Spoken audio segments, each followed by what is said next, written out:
പൊട്ടിയില്ലല്ലോ. അതാ പൊട്ടാ. ആയിക്കോട്ടെ. തേങ്ങ അത് വായിലിടിച്ച് തുപ്പി അപ്പിട്ട് അവസ്ഥയാക്കിക്കുന്നുണ്ട്.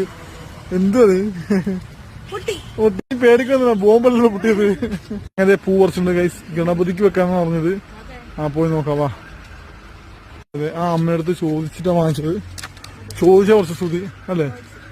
ഇതേ ഗൈസ്, ശ്രുതി തുപ്പൽ പൊട്ടിക്കാൻ വേണ്ടി പോവാണ്. പൊട്ടോ ഇപ്പൊ അങ്ങനെ പൊട്ടോ പൊട്ടും. സുധീര തുപ്പലിന് പവതേ പോവാ. സുധീര തുപ്പലിന് ഭയങ്കര പവർ. പെട്ടെന്ന് പൊട്ടിയില്ല, പക്ഷെ പൊട്ടി. എല്ലാം കൂടി വാലിട്ട് നോക്കിയേ. എല്ലാം കൂടി വാലിട്ട് കൈ നമുക്ക് പിടിക്കും. എല്ലാം കൂടി തുപ്പിയിട് കയ്യിലേക്ക് തുപ്പിയിട് കയ്യില്. എടി ഇല്ല, തുപ്പിട്. ശ്രുതി തുപ്പലോട്ടിട്ട് പൊട്ടിച്ചപ്പോ എനിക്ക് ഓർമ്മ വന്ന് ഞങ്ങൾ സ്കൂളിൽ പോകുന്ന സമയത്ത് ചെടികൾ മൂത്ത് വെച്ച് ഒറ്റടിക്കലോട് കൂട്ടത്തോട് പടം പടന്ന് പൊട്ടു.